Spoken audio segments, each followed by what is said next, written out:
नमस्कार मित्रांनो, वैष्णवी हगवणे प्रकरण आणि तिची आत्महत्या, चार्जशीट, महिला आयोग याविषयी डिटेल्समध्ये व्हिडिओ बनवले आहेत. पण या व्हिडिओमध्ये आपण हुंडा घेणं आणि देणं हे कायद्याने गुन्हा आहे, पण वैष्णवी हगवणे प्रकरणात वैष्णवीच्या आई वडिलावर हुंडा दिला या कारणाने गुन्हा का दाखल झाला नाही याविषयी या व्हिडिओमध्ये आपण समजून घेणार आहोत. तर चला सुरू करूया. समाजामध्ये असा मोठा प्रश्न विचारला जात आहे आणि तो म्हणजे जर हुंडा देणे सुद्धा गुन्हा असेल तर वैष्णवीच्या आई वडिलावर गुन्हा दाखल का झाला नाही. कारण हुंडा प्रतिबंधक कायदा 1961 मध्ये स्पष्ट लिहिलं आहे की हुंडा घेणं आणि देणं दोन्ही गुन्हा आहे. मग इथे फक्त एका बाजूला म्हणजे जावयाच्या घरच्यावर गुन्हा दाखल झाला पण वधू पक्षावर नाही, असं का? सर्वात आधी आपण कायद्याचा उद्देश समजून घ्यायला हवा. हुंडा प्रतिबंधक कायदा बनवताना संसदेनं असं ठरवलं की हुंडा हा संपूर्ण समाजाचा रोग आहे.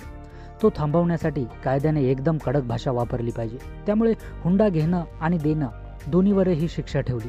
पण यामागं हेतू होता की कुठलाही व्यवहार म्हणजे हुंडा घेणं आणि देणं कुठलाही व्यवहार थांबावा.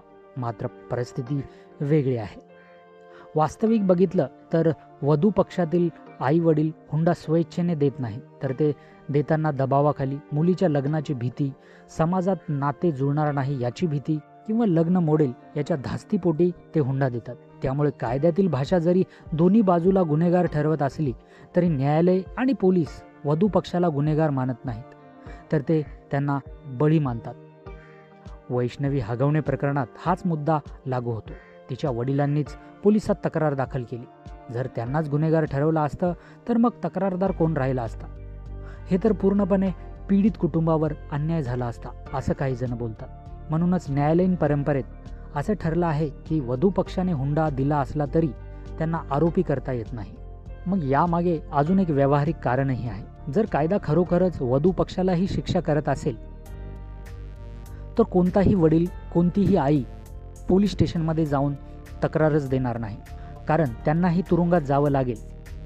मग हुंड्याच्या प्रकरणांची नोंदणीच होणार नाही आणि खरी गुन्हेगार मंडळी म्हणजेच हुंडा घेणारे ते वाचून जातील.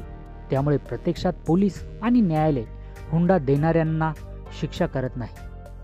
म्हणजे शिक्षा देण्याचा अधिकार न्यायालयाला आहे आणि कारवाई करण्याचा अधिकार पोलिसांना आहे. म्हणजेच पोलीस कारवाईही करत नाही. आता थोडं न्यायालयीन उदाहरणाकडे पाहूया. म्हणजेच अनेक उच्च न्यायालयाने आणि सर्वोच्च न्यायालयाने स्पष्ट सांगितलं आहे की हुंडा देणारे आई वडील हे बहुधा बळी असतात. उदाहरणार्थ एस गोपाल रेड्डी विरुद्ध आंध्र प्रदेश या खटल्यात सर्वोच्च न्यायालयाने सांगितलं की हुंडा देणं हे जरी तांत्रिकदृष्ट्या गुन्हा ठरत असला तरी ते वधू पक्ष दबावाखाली करतो आणि जर त्यांना शिक्षा केली तर संपूर्ण कायद्याचा हेतूच संपेल. म्हणूनच वैष्णवी हगवण्याच्या प्रकरणात तिच्या आई वडिलांवर गुन्हा दाखल झाला नाही. उलट त्यांनी दाखल केलेल्या तक्रारीवरूनच पोलिसांनी पती, सासरे, सासू आणि इतर नातेवाईकावर कारवाई केली. हे अगदी कायदेशीर आणि न्याय्य आहे असं काही जण बोलतात. पण इथे एक वेगळा प्रश्नही उभा राहतो आणि तो म्हणजे जर हा कायदा वापरला जात नसेल तर मग हुंडा देणं या गुन्ह्याची तरतूद ठेवण्याचा उपयोग काय?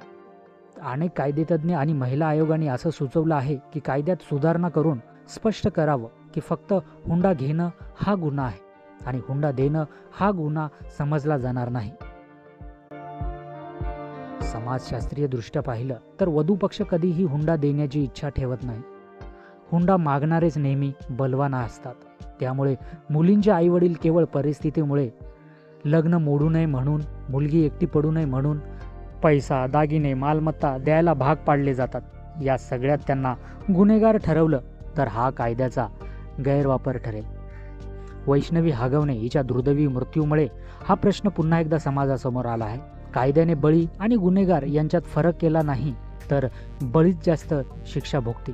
त्यामुळे न्यायालय आणि पोलीस यंत्रणा प्रत्यक्षात फक्त हुंडा घेणाऱ्यावरच कारवाई करतात.